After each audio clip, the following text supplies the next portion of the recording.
If the Irish summer weather is making you cry, then compose yourself, dry your eyes, and listen carefully to what I'm about to tell you.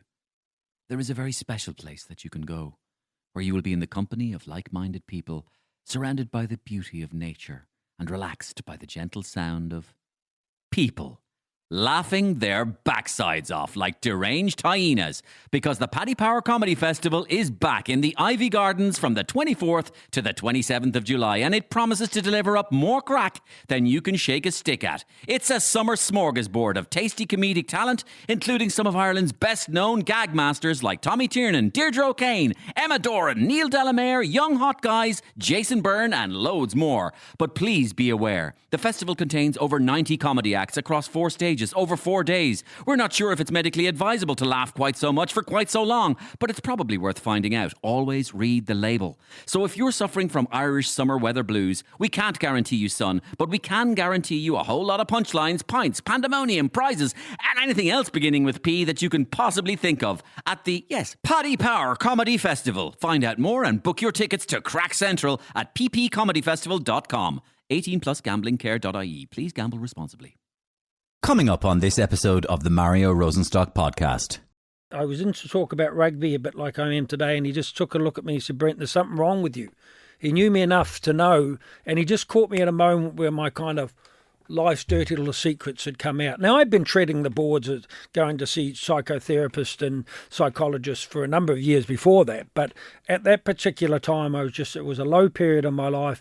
I was suffering with depression at that stage, and suddenly this all just came out of me, and I went round the back of RT and I got down on my hands and knees physically, and I just said, my life is over in Ireland, because no one will respect someone that's on the TV talking about rugby, a macho sport, yet he has all these difficulties and struggles in my life.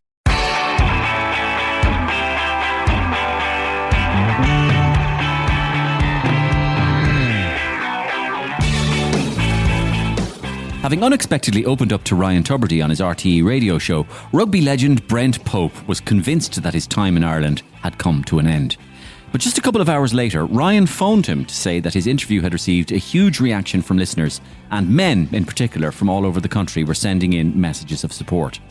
And that was the moment that former All Black turned pundit added a new line to his CV, becoming one of Ireland's leading mental health advocates. In recent years, Brent's work in this area has become very visible in workplaces across the country in the form of brightly coloured and designed elephant sculptures. The initiative is called The Elephant in the Room, and it is a way for employers to publicly declare their commitment to supporting their employees' well-being. It's also been expanded into schools. Brent and I sat down for a great chat all about the elephant in the room, his own personal story of a lifelong battle with mental health. But we also chat about how much rugby punditry has changed in recent years, his love of fashion, how he keeps getting mistaken for other celebrities, and lots more. I couldn't sit on a bench with aspiring rugby players, New Zealand rugby players, all looking up and wanting to be All Blacks, big, strong men. How do you think I would have felt turning them and saying, you don't mind having a bit of a chat about, I'm just going through a few feelings or emotions? I totally see what you're saying. They'd end up saying, your man's mad, nuts. The skill of George was George said what people would be saying in the pub on the bar stool. He took that 1% of views that Brian O'Driscoll is too slow or whatever, and he pandered to that. And of course he was vilified for it. And the husband behind her went red, embarrassed, mortified. Oh my God, he threw his hands up to his head and he came rushing up to me. He said, I have to apologise. He said, I'm so embarrassed. He said, my wife knows nothing about Irish sport and even less about Irish rugby. Yeah. And he said, I tried to tell her before she embarrassed herself, that's not Joe Smith stupid, it's Warren Gatlin. He's the Welsh coach. What a loser. She said, Brent, she said, I don't know you. She said, I've only just arrived in Ireland from a different country, from a different culture. And she said, my first day on work, she said, I saw one of your magnificent elephants. And she said, I just felt relief and I felt I was in a safe place that someone would care for me. And I thought, that's enough. All that coming right up. But big news, Michael Flatley has thrown his hat into the race for the Áras. His voicemail inbox is hopping. You're a bejesus in Bigara. You've reached presidential candidate Michael Flatley. Top of the morning to you. Sure, what would a gobshite like me be doing running for the Áras? And me grandfather, the Tinker Flatley, tinkered the iron for the gates on the Áras for Douglas Hyde in 1938. Bejesus. Hi, Michael. It's Miriam O'Callaghan here. I just wanted to give you a heads up that now that you're in the race, you're going to have to face off the other candidates in a TV debate on prime time, which I'll be moderating. I do, of course, have to be fair on everyone and completely balanced, but just a tip, I do tend to go a little easier on fair-haired, rugged men with their shirts buttoned down and a tub of rail grease spread all over their chest and, of course, dancing pants that have basically been sprayed onto them. But, of course, I'll be completely balanced, but do be flahoolic with the grease, Michael. Best of luck. This is current President Michael D. Higgins. If you get in the door, don't let those bastards in Dáil and grind you down. Speak your mind about dancing or whiskey or spy films or whatever the hell you're into. Thank you. Good luck. Delighted to see a fellow American, and I assume a supporter of mine, I think he is, possibly taking the top spot in Ireland. The other little guy, little Michael D., little Mickey, he's been a big disappointment, running his dumb mouth off and making trouble. Your candidacy for president will receive the full support of the Oval Office, and I look forward to your unwavering and publicly open support for Donald J. Trump. And I, for one, welcome the inauguration of President Michael Flatley in November. It couldn't happen, could it? I mean, is life that strange? I mean, truth is stranger than fiction, we all know. With the old expression, you couldn't make it up, you couldn't write it. But really, I mean, have we got to this level now, really? Flatley as president, bring it on, I say. That's me lined up for a job for the next 5 years anyway, or 7 years, or 14 years. If he stays president for 14 years, he's 67 now. If he was president for 14 years, he'd be 81. Flatley, 81-year-old president. Oh, God. Listen, if you want to get in touch with me, contact me at mariorosenstock@gmail.com. You can get in touch with me about anything you want at all. If you want to inquire about my shows, if you want to hire me, if you want to talk about the podcast, if you want to criticise the podcast, and constructively, of course, if you want to compliment the podcast, if you want to suggest some guests or sketches, and please, mariorosenstock@gmail.com. I read them all. And so anybody who gets in touch with me, they're definitely seen there. And a big shout out to my sponsor as well, deluxebathrooms.ie. Their all-star super sale is now on. It ends on Bank Holiday Monday. So there's another few days left yet. Get up to 70% off Europe's biggest bathroom brands. Transform your bathroom for less. Upgrade your bathroom. It doesn't have to be expensive. Why not capitalise on these amazing offers while they last? Deluxebathrooms.ie. They're in Eastgate Retail Park, Little Island in Cork, and they're in Dundalk Retail Park. And they're also online, deluxebathrooms.ie. Upgrade your bathroom. Premium bathroom products, exclusive tiles, huge range of bathroom and kitchen tiles from the world's leading tile manufacturers in Spain and Italy. Get up there. Okay, so the highlight of today's podcast, Brent Pope. Brent is ready and waiting in the GoLoud studios, as well as being known for his time with the All Blacks and his tireless advocacy work around mental health. Brent also made his mark as an excellent rugby pundit, of course, as you remember, on RTE, alongside George Hook and Tom McGurk. TV sports punditry has changed a lot since then, and that was something I wanted to get Brent's views on, and he had a lot to say about it. There's been quite a lot of talk, even recently actually. There was a big 2-page pullout in the Sunday Indo last Sunday about the punditry, right? And the familiar argument that you've seen before.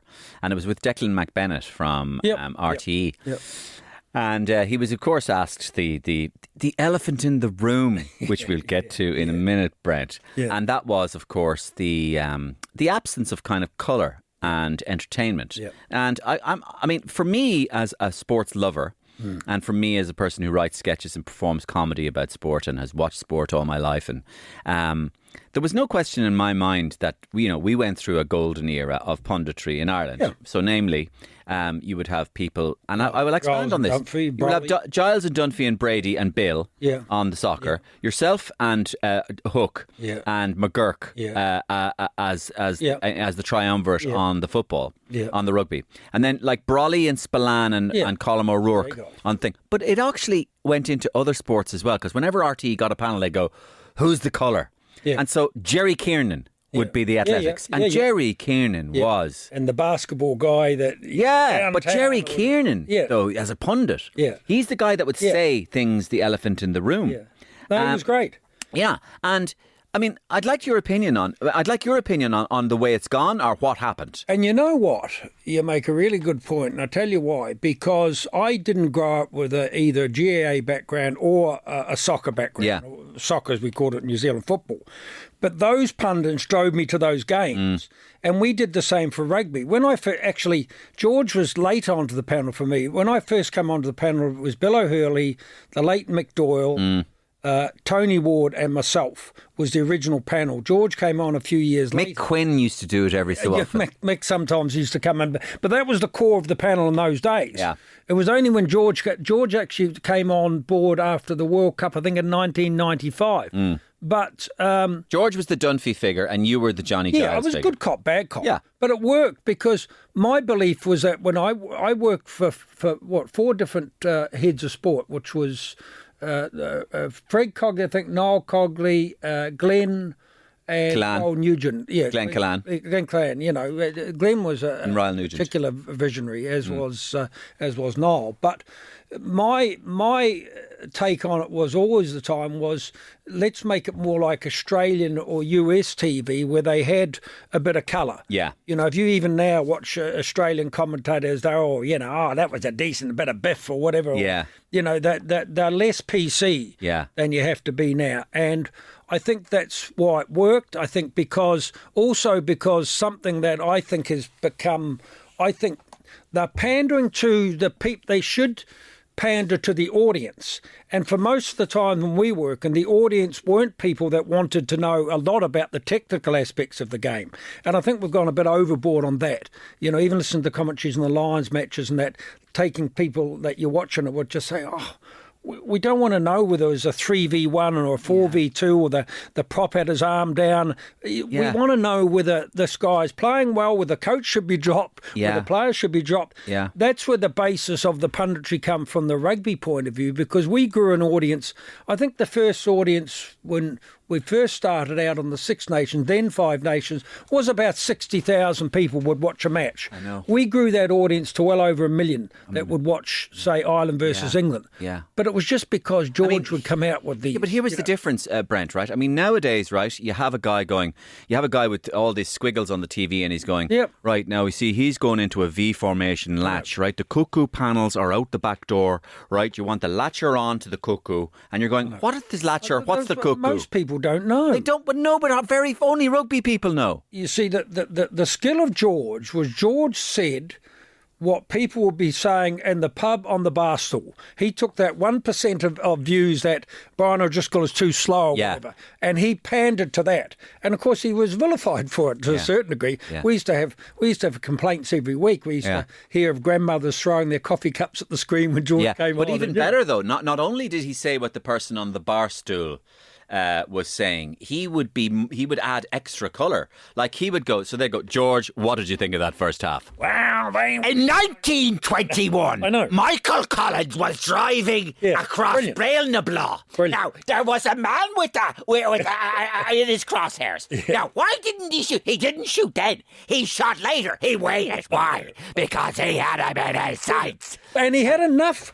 historical, a very educated man, George, but you don't realise, but he had enough historical moments in Irish sport that he could link, a bit like Bill McLaren, the great Scottish rugby commentator, who wouldn't talk, Laidlaw, like, Rutherford. Yeah, I knew his father or something played. Like Micheál Murray-Hurtig. Yeah, exactly. And would bring up stories. I think you're right. Now, whether it's just a sign that we're getting a bit older, or particularly that I'm getting a bit older, but I just find...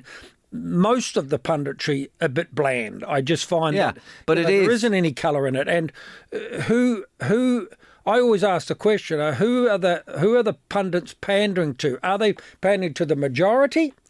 It's the same when I watch, say, a boxing fight, which I'll tune into Katie Taylor at the weekend.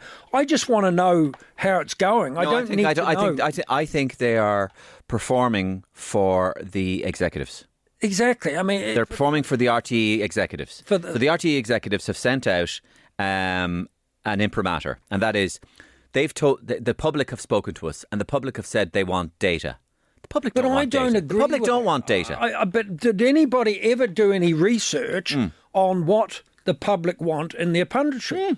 And they should be pandering to that. Yeah. They should, it shouldn't be their own direction. It should be situations. Look, we want more colour. Yeah. We want more people in there that are talking about other things. Yeah. Because what I've seen over the last couple of years is that, you know, you often take judgment on punditry from the bars, people watching it, because if they turn off at half time, they're not interested in Exactly. And you're finding that more. Where back in the day, everybody say, keep quiet. We want to hear what George has got to say. We want to hear what Joe Bolly's got to say. We want to hear what Dumphy and Giles and to say. So, you know, that was led by those days. And go back to the start, because, you know, Giles and Dumphy and Bill O'Hurley brought me into a kind of a respect, a love of a game that I knew nothing about. Yeah. When Giles said, I'd turn to friends when Dumphy would come up and say, like, you know, Ronaldo is useless or overrated or something. I'd turn around to him and I said, I thought he was a good player. He's a cod. Yeah, that's just... He called Ronaldo a cod and a puffball. Yeah. But like, for someone that was uneducated, so I took that around and turned it to the rugby audience and said, okay, people really want to know. Even last year with Leinster, and at times over the years when Ireland maybe haven't performed, maybe when they come out of the World Cup, people want the questions answered, but they don't go there. You know, they don't go there. You know, the question, you know, even after Leinster's disappointing exit out of the European Cup last year, people in the pub when I was watching were just waiting for someone to say, okay, what needs to change now? What needs to happen? And nobody really addressed it. They just address, you know, he should have passed the ball to, you know, like... But, you know, look. Well, Brent, I'll come back to rugby with you towards the end of this conversation, because I wanted to ask you about the Lions, the current Lions tour, and I wanted to talk to you about schools rugby as well. But apart from your rugby fame and your rugby panellist fame, one of the... Well, fame in Irish terms. I mean, we all have notions. Yeah, right? Exactly. But he understands notions anyway, so that means he's truly been homogenised into Ireland. Notions, exactly. But anyway, there's two other things that we actually know you publicly for. And the two other things are what then? Well, one's going to be mental health. Okay, and the other? Don't know. You didn't know. Fashion? Yay, fashion. Yeah. People always, you're very dapper. Yeah. And you're very well dressed in general. Not today. Yeah, no. You're only wearing your Scruffy t-shirt. look. But even now I notice your beard is very well. Yes, I've said I'm crossed between Johnny Logan and somebody else. But, Josh Brolin, James Brolin. Oh yes, the actor James Brolin. You look a bit like him. Yes, Go on. Quick story there. Yeah. Years ago, I went over to a wealthy friend in New York. Anyway, his wife invited us over to Barbados or Bermuda, one of these places that starts with B. Anyway, so he had a big event at night, and as I was walking to the event, there were all these kind of photographers there, and they kept yelling out to me, "Where's Barbara?" And what are they talking about, Barbara? Like, look, it's who? Barbara Streisand. Yeah. I didn't realise the next day, and I thought, that's great. So I looked him up, and I realised he's about 90. Well, he's about 80, but I've often been likened for other people in Irish society since I come over here. First few years, people used to think I was Charlie Redmond, who used to play for the Dubs. Yeah. So I'd be walking down the street and people would say, "Oh, well played, Charlo. Great game." And I'd just wave out. Then it moved on to Johnny Logan, heaps of times. People said, "Oh, why don't you sing some of the songs?" Even in Portugal last year, somebody said, "Oh, you're performing over here, Johnny. You're going to be singing your songs." Yeah. So there he is, Leanne. Look, there's James Brolin. Yeah. No, he does look a bit. he does look a bit like me. But so that's that. And then I finished with a quick funny story. You like this? So 2019, I was invited to speak to construction workers out in Carlton House where the Irish team were training at the time, pre the World Cup in Japan. And I was out there to talk, not about rugby, to talk about mental health to the workers out there. So I got out of the car and there's a woman walking a little dog, and she walked past me and her husband was just behind her. And she sort of looked what you get yourself. You know, you go into Tesco's or something and people are looking, who is he? Who is he? I always play around with this. I'm a Coronation. No, he's not. He's a rugby guy. He's a rugby. Yeah. But anyway, so I got out of the car and this woman sort of was looking, an elderly woman, well, a woman in her mid-70s or whatever. She was looking at me and she kept staring at me. And then she came back and she put her hand rather tenderly on mine. She said, she said, "All the best for the Rugby World Cup, Joe Schmidt. The country's behind you." And the husband behind her went red, embarrassed, mortified. Oh, my God, he threw his hands up to his head and he came rushing up to me and he said, I have to apologise. He said, "I'm so embarrassed." He said, "My wife knows nothing about Irish sport and even less about Irish rugby." Yeah. And he said, "I tried to tell her before she embarrassed herself, that's not Joe Smith, stupid. It's Warren Gatlin. He's the Welsh coach." What a loser. I said, no, it's just little old me. Well, who are you then? Who are you? I don't know. You know what? You've tapped on it there. It's so embarrassing because when you're explaining, you're losing. I know, yeah. It's so embarrassing when you end up in Tesco shouting at somebody, I'm the comedian! I know. No! I know. Not Ardalo Hanlon! No, exactly. I'm not! No, I'm the other one, the less famous one. Yeah, but it's always that... What do they expect you to say? But also people go, this is really horrible. People are very, people don't know that they're doing this to you, but they do it, right? So that they go, who are you again? Yeah. Who are you again? Yeah. And I go, it's because I know you. Who are you again? Mario Rosenstock. And then they look at you, never heard of you. No, yeah, exactly, never heard. Or the worst thing is when I used to, in the sort of height of, I suppose, popularity or whatever, like we get so many photos after a rugby match, that you'd be stopping with everybody. And always used to get, as the night went on and people got sort of drunker and drunker, you get the people next to you. Even happened last weekend. I think I was taking a rear photograph of town, but who is it? Who is he? I said, look, don't worry about it. And I say to people, it's easier just to get on with the photo and walk away than stand and argue the point. I said, you don't need to know who I am. But my boyfriend wants a photo with you or something, but we don't know who you are. So fine, that's okay. He does. And then I get this as well. Can I get a photo with you? Can I get a photo with you? Of course you can get a photo. Yeah. And then they go, and then the kicker, my grandmother. Yeah. I get that all the time, Jesus. Soon it'll be my grandmother thinks you're hot. Oh. Yeah, soon it'll be the great grandparents. I'm going, what the fuck do you want a photo with me then? Oh, no, exactly. Or they do that one where they give you the phone. I'm up for that now. I don't even react. I say, fine, yep. Yeah, exactly, yeah. Because I hope in a reaction say, this was something that was done 100 times. Exactly. And of course, the first reason, and one of the other reasons we know you is because of your openness about talking about mental health, even at a time before... around a time before mental health was so it was so everywhere. Oh no, well before, ubiquitous. Well before that, really, I just. When did you start talking? I'm probably a kind of a use the term dinosaur when it comes to mental health because I'm probably. You were one of the original sort of pioneers. I would have been out there talking to people. Corporates or whatever like that for nearly 20 years. Jeepers. 20 years I came out with my life story because it was extremely difficult for me, Mario, coming out about that thing because I felt like I'd always felt. I felt that it was, as a male and being involved in rugby, coming from a farming background, being from a small rural town, that it was weak to speak. So I masked a lot of my life. I'm not saying I lived that life as a lie. I didn't. But I just couldn't tie the thread between looking after my mental health as much as I did my physical health because men tell me all the time of my generation, is that we were never taught, we still aren't really taught as men how to look after our mental health. We're taught to go to the gym, we're taught to go out walking, exercise, hydration, diet, we're taught all those things. But we're not actually taught how to look after our mental health when times become difficult because, unfortunately for men, they only look for help at crisis stage. And if you look at the numbers of people taking their own lives, the vast majority of them, over 80%, are men.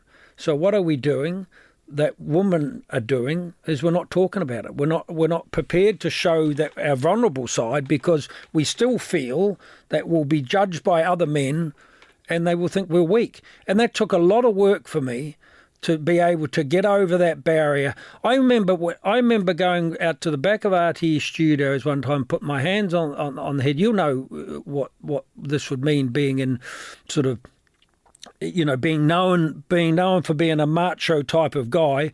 I went round after my sort of story came out with Ryan Tuberty, actually, when he had his radio show long before he was on TV.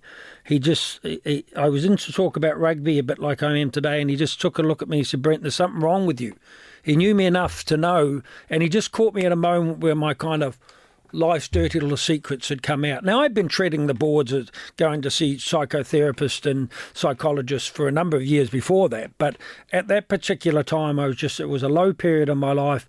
I was suffering with depression at that stage, and suddenly this all just came out of me, and I went round the back of RT and I got down on my hands and knees physically, And I just said, my life is over in Ireland because no one will respect someone that's on the TV talking about rugby, a macho sport, yet he has all these difficulties and struggles in my life. But when I was just making plans to maybe go to another country, and that's what I would have been thinking at that time, like my recording or my rugby career is over because people won't understand.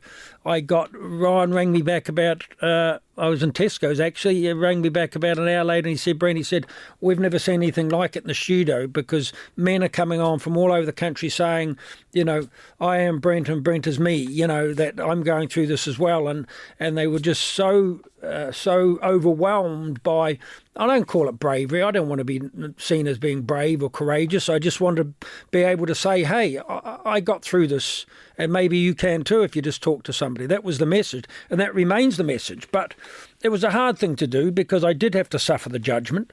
I did have to suffer people sort of, talking behind your back and said, oh, he's the guy with kind of depression or he's the guy with anxiety. And that took a lot of years. And I don't believe I've still fully shaken that. When I'm out even talking yesterday to groups of people or something, I always come away from that, Murray, in the car back home and think, oh my God, have I given too much of myself, for the benefit of other people? But most of my life, in a way, and not egotistical in this, most of my life coming from my father.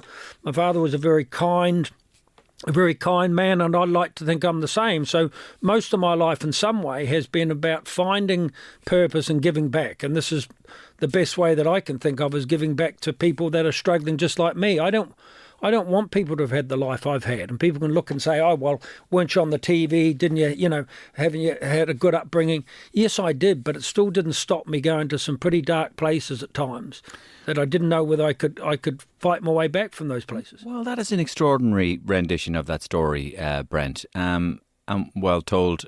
I didn't know Ryan Tubridy had played a little role in it. Yeah, no, he did. Well, he played a major role in it. My instinct is to say fair play to him. Yeah.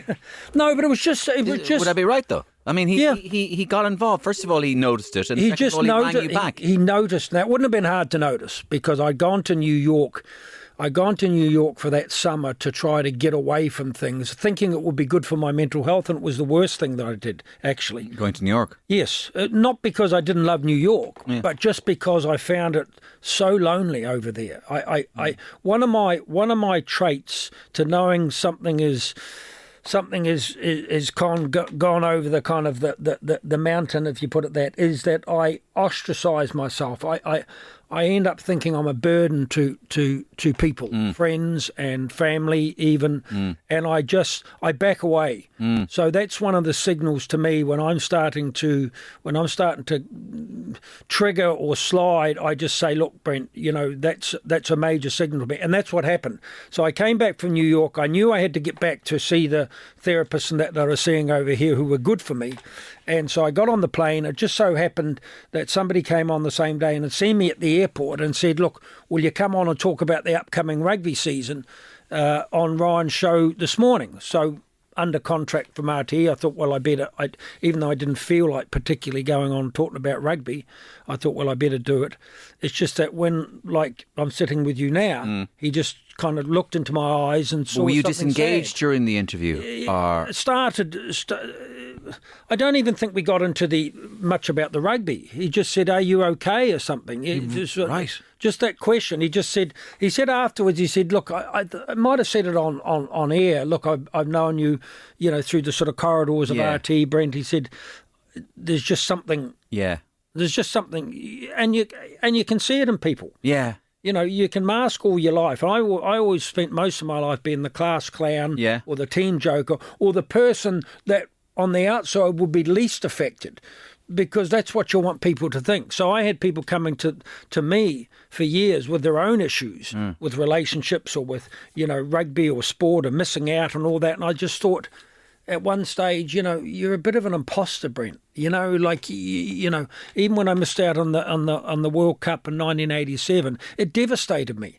A small kid coming from a small rural town finally had achieved his dreams of playing in a World Cup for the All Blacks at that stage, for it to all get pulled out, not through talent, just through an injury at the last moment. And it devastated me psychologically. But there I was on the TV when people asked me saying, oh, well, all the cliched stuff. Oh, well, there'll be another, I'll just get back from injury and there'll be another World Cup and that. But what I was hiding was depression over that event, and that started a slide in a lot of areas of my life. But Brent, I just couldn't admit it. Do you believe? Okay, so the potted history I was given about your background in the mental health situation was that as a young boy you were very happy, and that there was no indication necessarily. No, not at all. And it was only in your early teenage years that you began to feel inklings of. It started with anxiety. Anxiety, yeah. What we would describe as panic attacks now, I suppose. Okay. And I just didn't understand, because you're right. I had a Huckleberry Finn lifestyle in many ways. Coming off the land.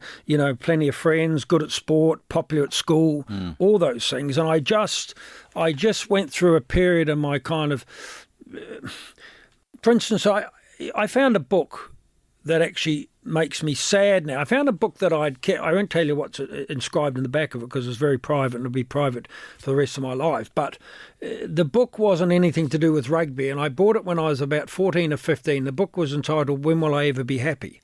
And it was I had some prior knowledge that something wasn't quite right. That I don't know what being happy was at that stage, or what it's too long ago. I just know that I started to go through periods of intense catastrophe anxiety, is what I would call it. If anything's going to go wrong, it's going to go wrong in a big way. It's not just, you're not just going to fail an exam or something, a school cert or leaving cert. You're not just going to fail it. You're going to bomb out completely, and your whole life's going to change.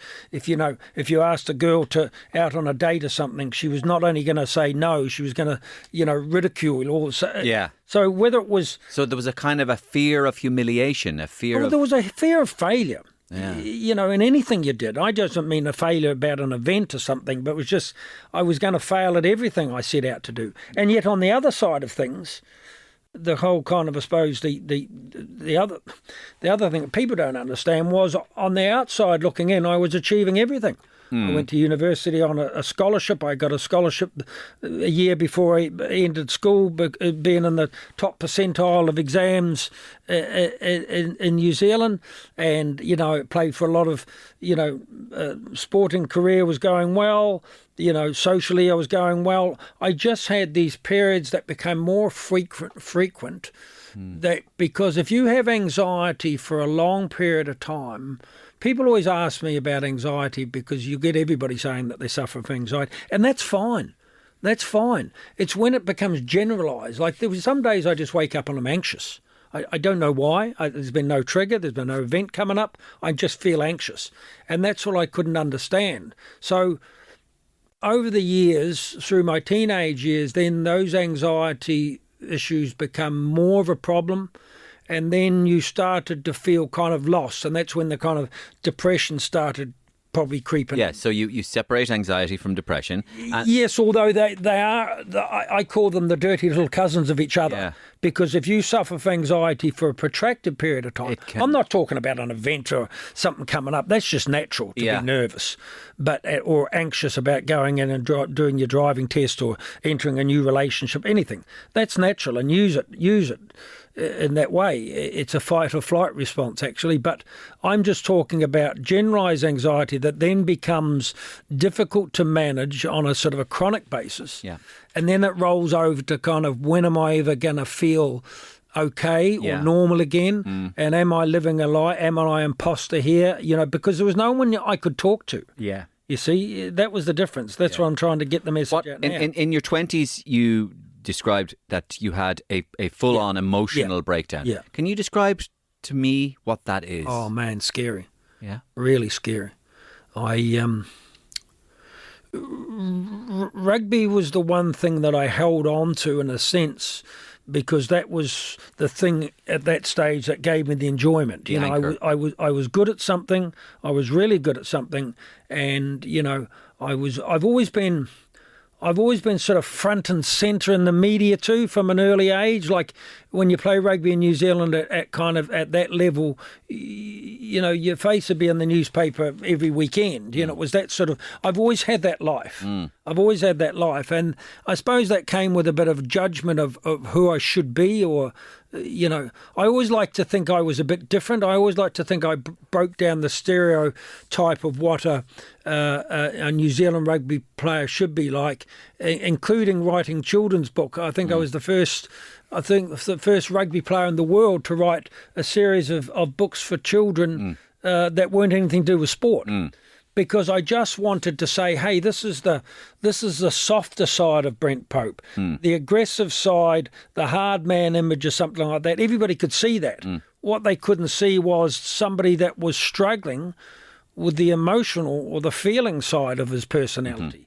There was no problem fronting up and tackling. I mean, at one stage they used to call me Puss Pope because I used to be covered in rugby wounds and they would all be infected and stuff like that. And I'd go out after a game I was a type of player that if things weren't happening in a match, I would lie on the ball and get the opposition to stomp all over me, because then at the next ruck or whatever, I'd go in there flying like a madman.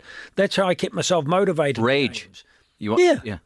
Rage and anger. Like, you know, I'd give somebody a biff in the line out of something. And so in your 20s, then... So in the 20s... I'm beginning to think, I think you've hinted at it, that the rugby thing went... Yes, well, that I don't know whether that was a trigger, but it certainly didn't help. I think what it was at that stage was just what I say to men out there. We have a habit of all in our lives of pushing our problems under the carpet or under the rug and hoping they don't revisit us. And I'm testament to, yes, they do come back. And I don't know whether it's stalactite or stalagmite. Somebody might be able to tell you what comes down. I never know that. I don't know either. Stalagmite or stalactite, yeah. But it was like that. It was just, I was adding, all through those teenage years, I was adding to the layers, and then something at some stage just broke the camel's back. And I don't know whether it was just an isolated, for those listeners now, he's just looking on his phone. Go on, keep going. Come across as educated man about ice. They're the formation. ones that go down, Brent. Yeah. But so... Yes, then I really spiraled. Then I lost a lot of weight at the time. That was the physical manifestations. My skin was awful. I looked unhealthy. I would play a match on a Saturday and just go back to my little apartment and I started spending more time on my own. Because there was nobody I could talk to. I had plenty of friends that I played rugby with. Did you drink? Friends to stay. Yes, I did. Did drink exacerbate the feelings? I don't know. Sometimes I think probably it was the opposite for me, possibly, that when I was having a few drinks, it allowed me to relax a bit and take the thoughts out of my mind. Because I called it in my book, autobiography, I called it my Gatling gun. That's my own word for it. And what is that like? It's like those old machine guns that are just spitting out bullets of negativity. You know, and that's what it felt like. You will fail at this, Brent. You know, don't take this on because the result's going to be the same. Brent, do you think that the I'm sure you've looked up this and talked about it with therapists, etc. But do you think that it is purely environmental, or is it purely? Are you predisposed to it genetically? A bit of both. Is it a mixture of both? I think it's a bit of both. So if it's a mixture of both, what do you think the environmental aspect of your anxiety, stroke, depression was? That's a good point, really. I haven't thought about it that much because look, I think at the end of the day, my father was a very anxious man too. And, you know, and I think my mother actually too probably went through bouts of depression. My brother had probably, I'm not portraying us as a family of sort of, you know, victims or not. No, I just think it's why I'm so, it's why I'm trying to educate people on looking after your mental health. I just don't think I could deal with it. I couldn't understand why I had these feelings. I still can't now. I can't understand why they can just suddenly come out of the blue, and whether that's environmental, whether it's been triggered by something, I don't know. I don't seem to have been able to work out my triggers. All I know now is the lesson I tell people is I've found a way around it.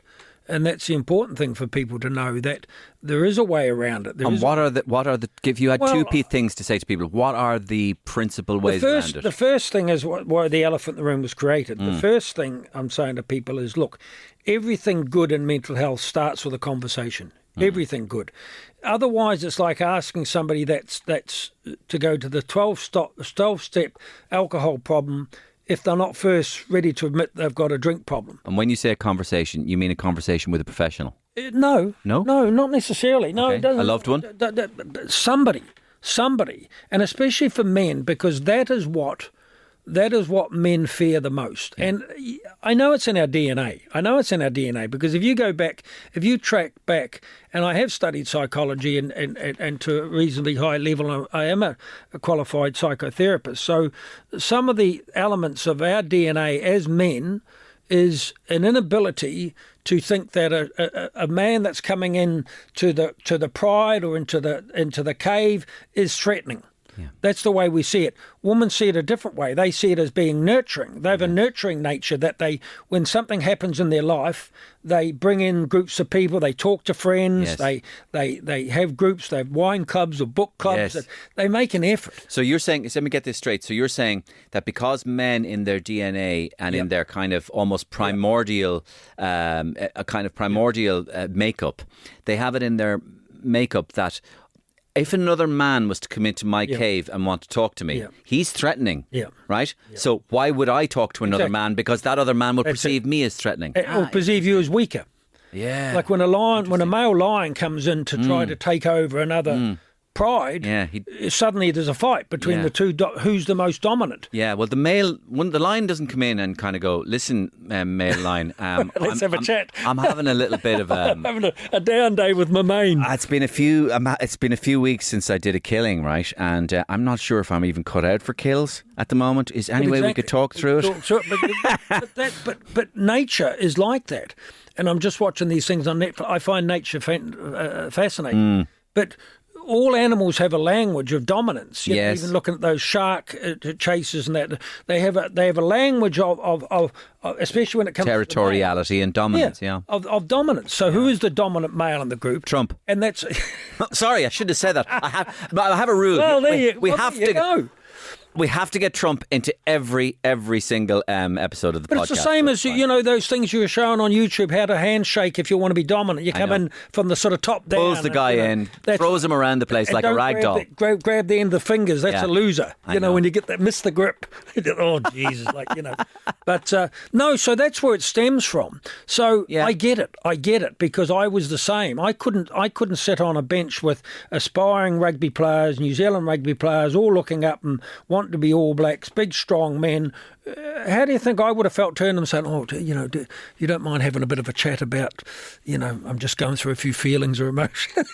I totally see what you're saying. They'd end up saying, your man's mad, nuts. And that was the feeling I had about myself because that was the language around mental health in those days. I mean, I remember even when Frank Bruno, who was heavyweight champion of the world, boxing champion, no more macho sport than that. When he came out about his bouts of depression, the Red Tops next day had Bonkers Bruno. Bonkers Bruno, like, you look back at it now and it's cruel. Oh, totally. It's cruel. Very well explained, Brent, and I love that psychological analogy there. If the Irish summer weather is making you cry, then compose yourself, dry your eyes, and listen carefully to what I'm about to tell you. There is a very special place that you can go, where you will be in the company of like-minded people, surrounded by the beauty of nature, and relaxed by the gentle sound of people laughing their backsides off like deranged hyenas, because the Paddy Power Comedy Festival is back in the Ivy Gardens from the 24th to the 27th of July, and it promises to deliver up more crack than you can shake a stick at. It's a summer smorgasbord of tasty comedic talent, including some of Ireland's best-known gag masters like Tommy Tiernan, Deirdre O'Kane, Emma Doran, Neil Delamere, Young Hot Guys, Jason Byrne, and loads more. But please be aware, the festival contains over 90 comedy acts across 4 stages, pages over 4 days. We're not sure if it's medically advisable to laugh quite so much for quite so long, but it's probably worth finding out. Always read the label. So if you're suffering from Irish summer weather blues, we can't guarantee you sun, but we can guarantee you a whole lot of punchlines, pints, pandemonium, prizes, and anything else beginning with P that you can possibly think of at the, yes, Paddy Power Comedy Festival. Find out more and book your tickets to Crack Central at ppcomedyfestival.com. 18 plus gamblingcare.ie. Please gamble responsibly. If you're sleeping hot and sweaty, it's impossible to get a good night's rest. And if your solutions are blasting the AC high all summer and doing constant pillow flips, you've got to check out Coop Sleep Goods. Coop combines advanced cooling technology and personalized comfort to create pillows that help hot sleepers stay sweat-free all summer. The fabrics are breathable and cool to the touch, so you feel an instant chill the moment you lay down. Designed for 50% more breathability, the innovative fill helps you sleep cooler and more comfortably. They also have Tencel sheets that are naturally cooling, lightweight, and feel buttery soft on your skin. If it's not your coolest sleep ever, return it with no questions asked during their 100-night Sleep Better guarantee. And right now, you can get 20% off your first order. Visit coopsleepgoods.com/comedy to redeem your offer. That's COOP sleepgoods.com/comedy. Even though nowadays, I mean, we are, inundated with podcasts about mental health. Yeah. We are inundated with people who are experts on mental health, non-experts on mental health, practitioners. Everybody's doing it, right? I mean, there's a monetization to it as well. There is an industry around it. And so it's safe to say that there is no problem talking about mental health anymore. Now, having said that, your opinion is that in the last 20 years in Ireland, it hasn't improved. No, my take on that is the question should be not when people come up to me with this all the time. But Brent, young people are talking more about mental health now than ever before. Yes, I get that because it's more out in the domain. The question I said you should ask is, what are you talking about and who are you talking to? Because that's more relevant to me than just opening up for natural talk. Because I'm still getting a view from young people, we don't really want to talk about that, even though you're right, it's out. And in some regards, from somebody that struggled like me, it's too out there too. Yeah. It's on every TV program. People are going, of course in the States, everybody has their therapist and everybody's going to see somebody and but that's not what I'm trying to say. I'm trying to really to appeal to the people that may be listening to this, that places that I have been where they're really, really struggling. It's not about just having a conversation down the pub and saying, okay, it's all right. It's all right to cry and that, like even the other day when the young guy scored the winning goal in the tip match there. He broke down in tears, and I thought that was lovely. I thought it was lovely because we should be able to express emotions on the good days. We're overwhelmed by emotions, and I just thought it was lovely. But I could see that there were people out there who were saying, that's not part of the sport. Even though they can see it when somebody's disappointing, they don't seem to accept that somebody can be happy in the moment and also be overwhelmed. And it's something that's really come into play now with YouTube. People are fascinated by people sort of crying on stage or something and stuff like that. So we have moved on in that regard, that it's far easier to be more vulnerable now. But now, having said that, Brent, just to clear up that thing about the tip guy, he was crying in utter victory. Yeah. So he had fulfilled the dominant male thing. So it's okay to cry when that's what I mean. No, I would have been more interested. I would have been more interested in the Kilkenny player that cried. But you probably had a Kilkenny player crying. That's what I was trying to say in a roundabout way. That's wonderful now because we always could see it over the years and kind of, in different regards, but not two separate emotions on the one pitch at the one time. Because obviously there's going to be a winners and losers, and the losers are going to be. But in my day. You weren't allowed to show that. You weren't, So just to deal with this, so rather than just congratulating ourselves for having loads of podcasts and TV programs about mental health, what you're more interested in is spreading the message that if you feel these feelings, reach out to somebody close to you and talk to them. Yeah. And for those people as well to be receptive to that and kind to of know chat. and to know that someone cares. Yeah. I've lost too many people, and this is where I get emotional. I've lost too many friends and people that have taken their own lives in the last 20 years. More than 10 Jesus. that I've known. And I despair at that, because suicide numbers, whatever way we want to front with it, aren't going down. Yeah. There's increase. And they're being covered up as well. There's certain, yes. I mean, I don't mean that they're being covered up. I don't mean they're being covered up perniciously. I mean that there is a complete social stigma still against suicide. And in an Irish case, it's based in religion. Suicide is a sin. And there always will be, and people will say maybe there always should be, because that's kind of at the end spectrum that people don't understand. But my point of view, coming from someone that has been in that situation and has felt like that, it's pretty scary that how quickly you can go to that place. Okay. And what we don't see or understand, we fear the most. Yeah. That's what we fear. I could be standing up and talking to 500 workers on a construction site that could look up me if I was up there with in a wheelchair with a broken neck from rugby, or if I was up there as an amputee and something like that. They could understand. They could get it because they could see it. When you're up there talking about mental health, they can't see it, and that's a warning in that, because I say to people out there, especially to men, it's coming.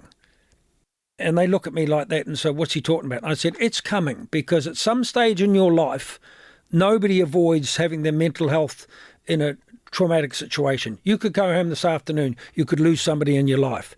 You could go down this afternoon and something else could happen. That suddenly puts you in a bit of a spin. That's when you need to know that it will be okay 99% of the time if you can just get to talk to someone. Say, look, this is what's happening. It's alien to me. I haven't felt this way before. Whether it happens for 5 minutes, 5 weeks, 5 years, it doesn't matter, that it's alien to you and I need help. And for that person not to be a fixer, but to be a listener, for somebody to say, I'm here for you, Mo. I don't fully understand. You don't have to understand. As I think the greatest thing that resonated with me was something a mother said to her daughter, and the daughter said to me, it's a longer story than that, she said, I said, what changed? And she said, a mother said to me, threw out her arms one time and said, I don't get it, but I get you. And I thought that was lovely, and that sums it up for me. You don't have to understand it, being mental health, but you do have to get the other person. You do have to be there for them and say, hey, I'm here for you. I care for you. I love you. I support you. That's all it takes sometimes. And that's the message. Simple. Do you still talk to people all the time, Brent? Yes, I do, but I still have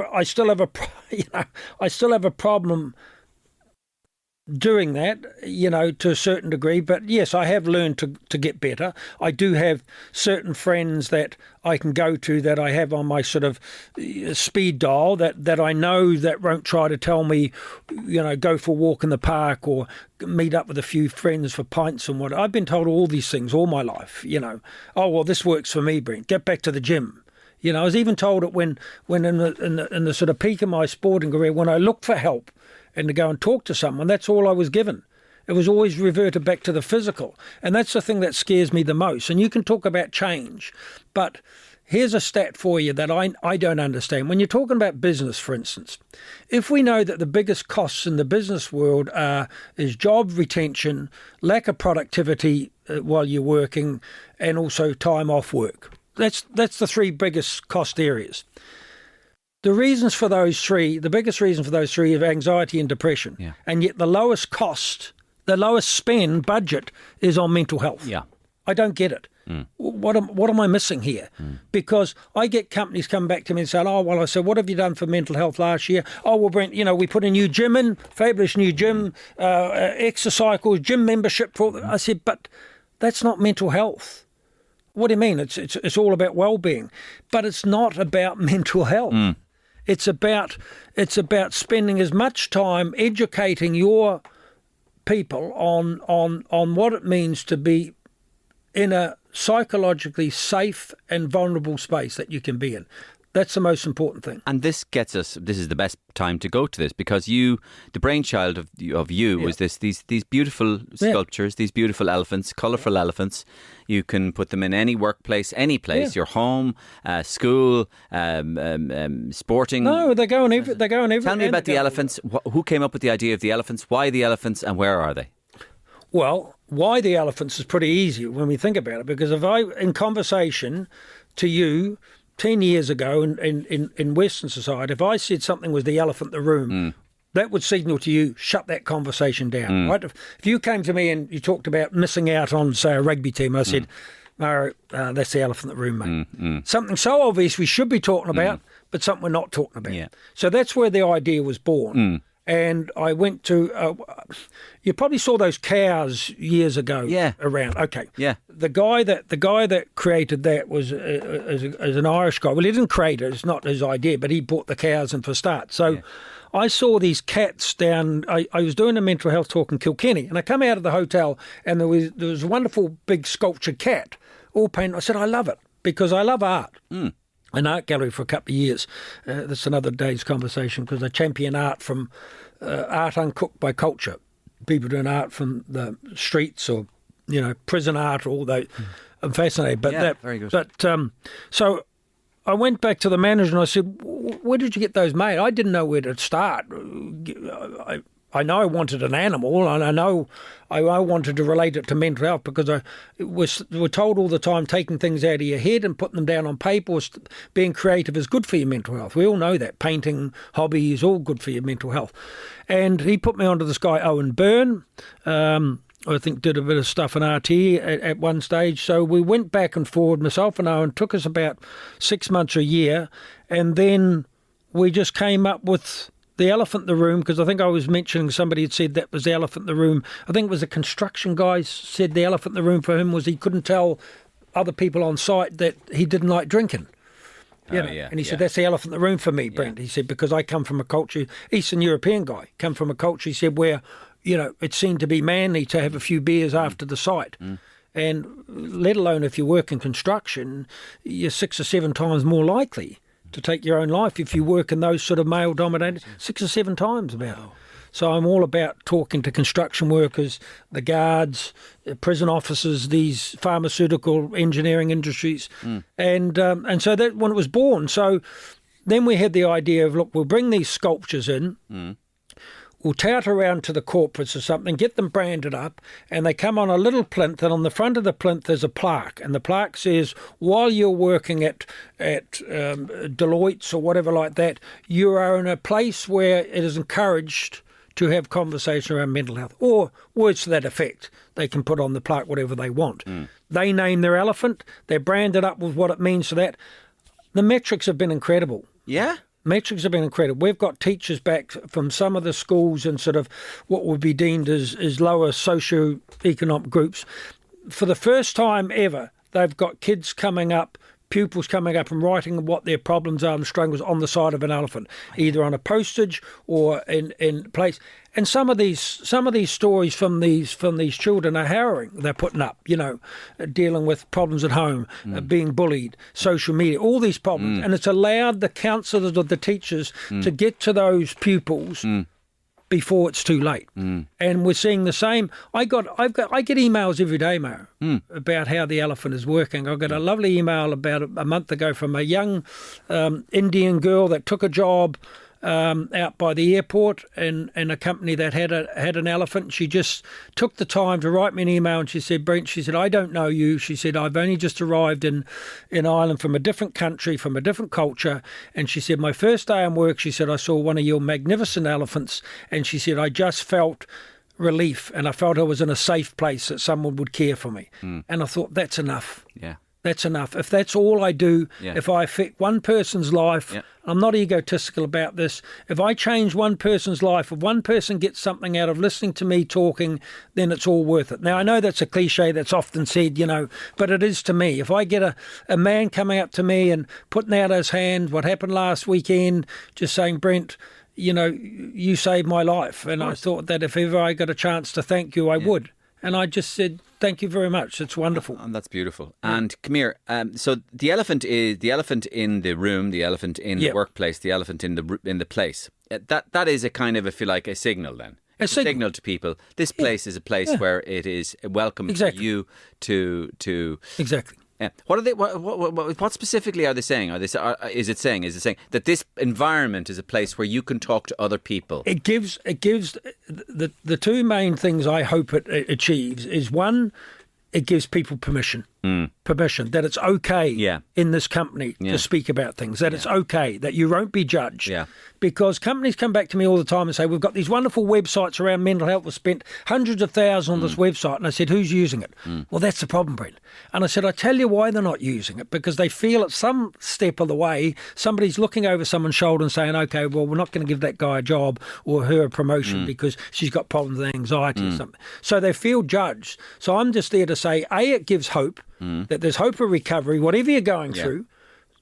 Try talking it out, because a problem shared is still a problem halved. Yes. And that you're in a place where someone cares about your mental health. What I want the schools to see, and we're just running out with the help of a Kind Foundation, was the charity that was set up a couple of years ago, Dave and Jacqueline Klein. Them and Core Market have helped out, and An Elephant for Sarah, which is a wonderful story. If you've got time to listen about that, about a young girl that came to me, wanted to raise money awareness for a sister who took her own life last year. Beautiful young girl, 26 years of age, and her sister loved the elephants, so she wanted to do something around that. So we're committed to donating these elephants into the schools. They follow a roadmap for the year, for their mental health for the next couple of years, putting something in place for the school. That's the commitment they have to make. But it's just, I want it to be a symbol that the school kind of adopts, so that when that person is on the first day at school or the last day at school, they can look at the elephant and say, hey, I'm in a place it's not going to be as hard as I think to go and talk to someone, because we're all in it together. Yes. Just to give them that bit of confidence. And the metrics we've got so far, we had a company come back to us about 3 weeks ago and said, we have seen a 400% increase in people talking to someone in HR, talking to someone about that. 400% increase just since they've had the elephant in. I'm not saying it works for everybody, but it does at a level work for everybody. Everything is the elephant in the room, though, Brent. But that's what I mean. When you're in a school or in a workplace, it is populated 100% by people who are putting on an act. Exactly. We are all putting on an act. That's it. None of us are our true selves. We are a version of ourselves. That's it. And to be our true self would be ridiculous. Yeah. No, you're right. We would be acting out. It would be strange. We all have to follow the social mores of society. But to do that, we have to cover up. Absolutely. We have to cover up what's really going on inside us. Got it at one. And what's really going on inside us is sometimes okay, is sometimes placid, is sometimes benign, but sometimes what's going on inside people is raging and anger and harm and affected and poisoned and upset and out of sorts and completely out of kilter. They're scared to be different. They're scared to be different. They're scared to be themselves, especially in modern society when you've got all expectation, validation, social media, YouTube, all this stuff just portrays this image that you've got to be someone other than yourself. Yeah. So when I look at the elephant, I look at it, away from the big three of mental health. Everybody talks about mental health in the big three, as I call it, which is kind of anxiety, depression, suicidal ideology. When anybody talks about mental health, that's what I talk about. No, I say to people like, exactly like I'm saying to you, we all have our elephants. We all have our elephants, whether it's culture, sexuality, bullying, weight issues, body dysmorphia, whatever it is. That's what I'm saying. That is your elephant. And what I'm saying to everybody, no matter what your elephant is, it is better shared than kept inside, hidden inside. So you're better off going to someone and saying, look, hey, I'm worried about that people think I'm ugly. I'm worried about that I'm overweight. This is concerning me and it's affecting my mental health on a negative basis. And for somebody to say, hey, I'm with you. I went through that myself. I have feelings like myself. We're not alone in this. No. And yet we're left to be alone at times. Yeah. There's people sitting on their beds tonight, like I was so many years ago, thinking about whether they want to live another day, and that's sad. Yeah. We've got to get to those people and say it'll be okay. Elephant is, I've always thought, I love nature myself. Everybody loves elephants. And Anyway. do you know when somebody said to me once, or at least I heard it, and I think it's a good little epithet to bring with you, and that is, you know, the way obviously it's taken for granted that we spend most of the time worried about ourselves. Yeah. All right. So that whole idea of look at this spot on my face. All right. Yeah. By the way, nobody's looking at that spot. Do you know why? Because they're all concerned about themselves. Yeah, it's true. And that's true, right? But one of the things I take with me as much as I can, try to remember it, is that when you're, let's say, angry with somebody, or when you've got a beef with somebody, or whether you've got a little problem with somebody, try, or you feel somebody is attacking you, just try for one moment, imagine that person might be actually going through a lot of problems themselves. You don't know what they're carrying. Of course you don't. So they seem to you like the lion coming into your cave. Rawr, rawr, I'm going to get you. Just bear with. You don't know what they're going through. It's usually or when you attack somebody, you don't know what they're going through. Exactly. So be careful. No, be careful. And it's also what I say to everybody when I leave them with this message that, you know, we can all save lives. And people look at me like that. I said, look, a smile at the right time, a handshake, a hug at the right time. When you go down to the supermarket, you know, say hello to somebody, smile at someone, because you don't know exactly what they're going through on that day. And just that smile or just that kind word, you know, that kind word, it might be enough to change the direction of someone's life. Yes. You know, so I'm all about that, and you know, I'm not. Now we've become more atomized in society, staring into our phones, so there's less chance of that happening. I think that's what you were referring. Less of a community.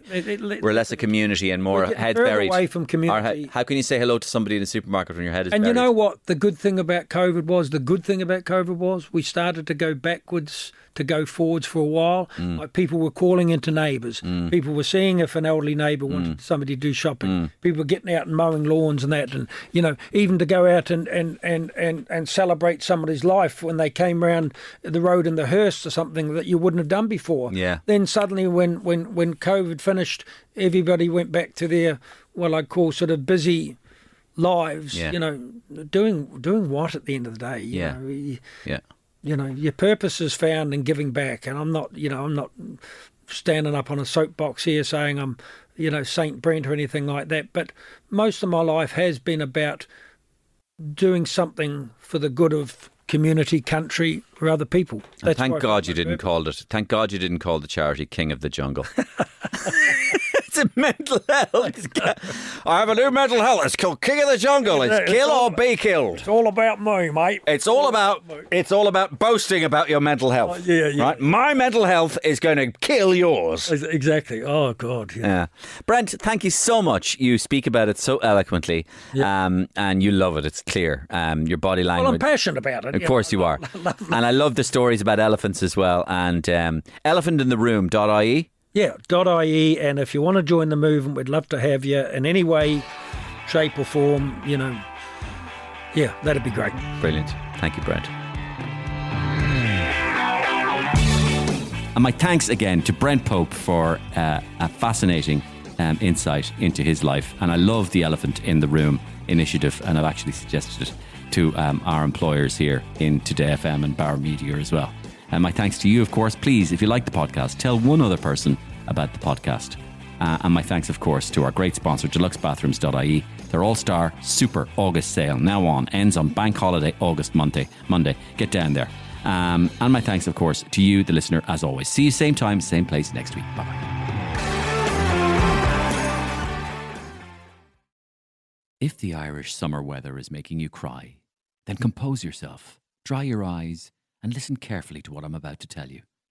There is a very special place that you can go, where you will be in the company of like-minded people, surrounded by the beauty of nature and relaxed by the gentle sound of people laughing their backsides off like deranged hyenas, because the Paddy Power Comedy Festival is back in the Ivy Gardens from the 24th to the 27th of July, and it promises to deliver up more crack than you can shake a stick at. It's a summer smorgasbord of tasty comedic talent, including some of Ireland's best-known gag masters like Tommy Tiernan, Deirdre O'Kane, Emma Doran, Neil Delamere, Young Hot Guys, Jason Byrne, and loads more. But please be aware, the festival contains over 90 comedy acts across 4 stages over 4 days. We're not sure if it's medically advisable to laugh quite so much for quite so long, but it's probably worth finding out. Always read the label. So if you're suffering from Irish summer weather blues, we can't guarantee you sun, but we can guarantee you a whole lot of punchlines, pints, pandemonium, prizes, and anything else beginning with P that you can possibly think of at the,